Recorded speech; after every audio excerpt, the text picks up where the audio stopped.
مسلمانوں، نعمتیں ادب سے ملتی ہیں، رتبے ادب سے ملتے ہیں، درجات ادب سے ملتے ہیں، مقامات ادب سے ملتے ہیں، فضل خدا ادب سے ملتا ہے، رحمت الہی ادب سے ملتی ہے۔ جتنا ادب کرتے جاؤ گے اللہ اتنا سرفراز کرتا چلا جائے۔ سبحان اللہ، سبحان اللہ، سبحان اللہ، سبحان اللہ۔ ادب اصل چیز ہے۔ دیکھو اب آؤ، یہ امام احمد بن حنبل تھے، اب آؤ امام مالک کی بارگاہ میں چلتے ہیں۔ کون ہے وہ؟ حنبلیوں کے امام تھے، یہ مالکیوں کے امام ہیں۔ سرکار امام مالک رضی اللہ تعالیٰ عنہ، قربان جاؤ امام مالک کے، یہ وہ ذات ہے جو مسلک مالکیہ کے امام ہے۔ آج بھی دنیا میں ایک بڑا طبقہ امام مالک کا مخلد ہے، امام مالک کے ماننے والے ہیں، مسلک مالکیہ کو فالو کرتے ہیں۔ میرے دوستو، سرکار امام مالک رضی اللہ تعالیٰ عنہ کی ولادت مدینہ پاک میں ہوئی، وصال بھی مدینہ پاک میں ہوئی۔ عمر کا ایک بڑا حصہ آپ نے اس زمین پر گزارا، لیکن آپ کو معلوم ہے پوری زندگی میں مدینے سے صرف ایک ہی مرتبہ باہر نکلے۔ پوری زندگی میں صرف ایک بار مدینے کے باہر نکلے، وہ بھی کس لیے؟ حج بیت اللہ کے لیے ایک مرتبہ باہر نکلے، حج کے لیے نکلے۔ جیسے ہی حج ختم ہوا فوراً پلٹ کے پھر مدینے کو آ گئے، پھر اس کے بعد آج تک بھی مدینے میں ہی ہے، مدینے کے باہر نہیں ہے۔ آپ کے شاگردوں نے بار بار آپ سے کہا، حضور آپ نے جو قرآن و حدیث پر جو آپ نے تحقیق کی ہے اس کے مطابق اللہ اگر دولت دے تو بندہ بار بار حج کر سکتا ہے، آپ کیوں نہیں کرتے جبکہ اللہ نے آپ کو نعمتوں سے سرفراز کیا ہے؟ تو امام مالک فرماتے میں اس لیے نہیں کرتا، میں اس لیے مدینے کے باہر نہیں جاتا کیونکہ مجھے خوف ہے کہیں میں مدینے کے باہر جاؤں اور مجھے موت آ جائے، اور میں نہیں چاہتا کہ مجھے ایسی موت ملے کہ میں مدینے کے باہر مروں۔ میری خواہش ہے کہ میں مدینے میں پیدا ہوا، مدینے میں ہی میری موت۔ اب اس خوف کے خاطر کہ باہر نکلوں گا اور کہیں میری موت واقع نہ ہو جائے، اب یہ خوف کا عالم دیکھیے، اب پوری زندگی کہاں رہے؟ مدینے۔ ذرا زور سے بولو۔ ایسی بات سنانے جا رہا ہوں، کل جا کے بازو والے کو بولنا، ارے ذرا نقشبندی صاحب ایسا بول کے گئے، جا کے میرے مولانا کو کچھ بولنا۔ پیارے دوستو، کیا کرے امام مالک معلوم؟ پوری زندگی مدینے میں رہے۔ سنو تعجب کی بات، مگر پوری زندگی میں ایک مرتبہ بھی مدینے میں نہ پیشاب کیے نہ پاخانہ۔ اللہ اکبر۔ پوری زندگی مدینے میں رہے مگر مدینے میں بولو براس نہیں فرمائے۔ آپ بولیں گے حضرت مدینے میں ہے پھر مدینے میں ضرورت نہیں کرے، یہ کیسی بات ہوئی؟ مدینے میں اجابت نہیں کرے، فضلہ نہیں کرے، پیشاب نہیں کرے، یہ کیسی بات ہوئی؟ پھر کیا نہیں آتا تھا؟ کیا آتا تھا، روزانہ آتا تھا، مگر ان کے ادب کا معاملہ کیسا تھا؟ حضرت امام مالک نے مدینے کے حدود مقرر کر دیے تھے، بولے یہاں تک مدینہ ہے، یہاں تک مدینہ ہے، یہاں تک مدینہ ہے، یہاں تک مدینے کے حدود مقرر کر کے مدینہ کی جو باؤنڈری ہے نا، جیسے اسٹیڈیم میں باؤنڈری بناتے تھے ویسے حدود مقرر کیے کر کے بولے یہاں پر ایک پتھر رکھو، وہ پتھر پہ آپ رکھوائے، وہ پتھر پہ آپ بیٹھتے تھے اور وہ پتھر مدینے کی باؤنڈری پر رکھا ہوا تھا، آپ بیٹھتے تھے مدینے کے اندر، اجابت و فضلہ گرتا تھا مدینے کے باہر۔ واہ واہ۔ بولے یہ وہ دھرتی ہے، اس کو اجابت بھی اس میں نہیں کرنا چاہیے۔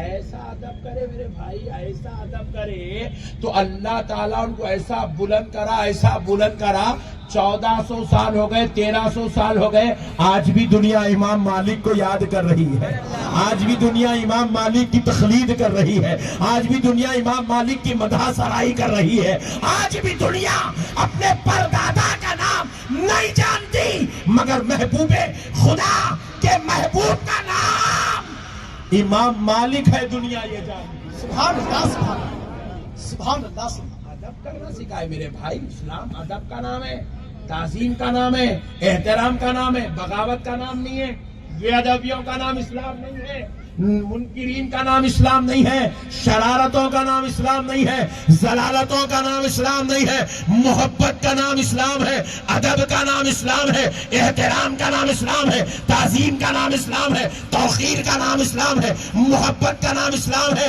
ایک دوسرے کا خیال کرنے کا نام اسلام ہے۔ سبحان اللہ، ذرا زور سے بولو، سبحان اللہ زور سے بولو۔ ادب۔ اب آؤ، آپ کو معلوم ہے سرکار امام اعظم ابو حنیفہ، بیٹا کہاں جا رہا ہے؟ حساب سے کرنا ہے۔ اچھا سنو، سرکار امام اعظم ابو حنیفہ سبحان اللہ اور سرکار امام شافعی، سبحان اللہ یہ بھی وہ جلیل القدر ہستیاں ہیں۔ آج دنیا میں ایک بہت بڑا طبقہ، بلکہ آج بھی پوری دنیا میں 80% مسلمان امام اعظم ابو حنیفہ کو فالو کرتے ہیں، ان کی تقلید کرتے ہیں۔ آج دنیا کے اندر سب سے بڑا جو مسلک ہے، اس مسلک کا نام مسلک حنفیہ ہے۔ پوری دنیا کے اندر سب سے بڑا فقہی مسلک جو ہے وہ حنفیہ ہے۔ 80% مسلمان حنفی ہیں آج دنیا کے اندر۔ سنو دوستو، اب امام شافعی اور امام اعظم ابو حنیفہ، امام شافعی کے مسلک میں ان کی تحقیق میں یہ ہے کہ اگر کوئی شخص 4 رکعت والی نماز پڑھ رہا ہو اور اتحیات میں بیٹھا ہوا ہو، دوسری رکعت میں 4 رکعت والی نماز ہے، اس میں دوسری رکعت میں بیٹھا ہوا ہے، تو امام شافعی کا مسلک، ان کی تحقیق اور ان کا فتویٰ یہ ہے کہ اگر کوئی شخص دوسری رکعت میں بیٹھا، اتحیات شریف پوری پڑھ لیا، اب اس کے بعد درود ابراہیم، حالانکہ اب اتحیات پڑھے بعد اس کو تیسری رکعت کے لیے اٹھنا ہے نا، مگر کیا کرا، غفلت سے بیچارہ درود ابراہیم پڑھنا شروع کر دیا دوسری رکعت میں۔ اللہم صلی علی سیدنا محمد وعلی آل سیدنا محمد كما صليت على سيدنا إبراهيم وعلى آل سيدنا إبراهيم إنك حميد مجيد۔ یہ بھی پڑھ لیا، پوری درود ابراہیم پڑھ لیا۔ اس کے بعد اس کو خیال آیا، اللہ اکبر، میرے کو تیسری رکعت کو اٹھنا تھا، میں درود ابراہیم پڑھ لیا، اٹھ گیا، اللہ اکبر، اٹھ کے کھڑے ہو گئے، تیسری رکعت کمپلیٹ کرا، چوتھی رکعت کمپلیٹ کرا۔ اب پوچھے امام شافعی سے، اس کو درود ابراہیم نہیں پڑھنا تھا، انہیں غفلت میں درود ابراہیم پڑھ لیا تیسری رکعت میں اٹھنے کے بجائے، اب انہیں کیا کرنا، سجدے سہو کرنا نہیں کرنا؟ امام شافعی بولے نہیں کرنا، سلام پھیر دو۔ سبحان اللہ سبحان اللہ۔ یہی مسئلہ امام اعظم سے پوچھو، یہی مسئلہ امام اعظم سے، پیر خرید کر کے بیٹھو بھائی، یہی مسئلہ امام اعظم سے پوچھے۔ سبحان اللہ۔ اے نعمان بن ثابت، اے وہ ذات مقدس جس کی خوشخبری خدا آمنہ کے لال نے عطا کی ہے کہ فارس سے ایک ستارہ چمکے گا اور وہ اس شان والا ہوگا کہ اگر آسمانوں میں بھی اگر علم ہوگا، چھپا ہوا ہوگا، تو وہاں سے نکال دے گا۔ اے وہ ذات اقدس جس کی خوشخبری خدا آمنہ کے لال نے دی ہے، اب آپ بتاؤ کہ اب جو آدمی دوسری رکعت میں اتحیات شریف تشہد کے بعد قاعدہ مکمل کر کے اس کو اٹھنا تھا تیسری رکعت کے لیے، مگر وہ اتحیات شریف کے بعد تیسری رکعت میں اٹھنے کے بجائے درود ابراہیم پڑھنا شروع کر دیا، تو امام اعظم نے پوچھا کتنا پڑھا؟ بولے اللہم صلی علی سیدنا محمد۔ پورا درود نہیں پڑھا، صرف اتنا ہی پڑھا، 4 جملے 4 لفظ پڑھا، اللہم صلی علی سیدنا محمد۔ حضرت امام اعظم ابو حنیفہ فرماتے اب اس کے اوپر سجدے سہو واجب ہے۔ امام اعظم کہہ رہے سجدے سہو واجب ہے، امام شافعی کہہ رہے سجدے سہو کی ضرورت نہیں ہے۔ واہ،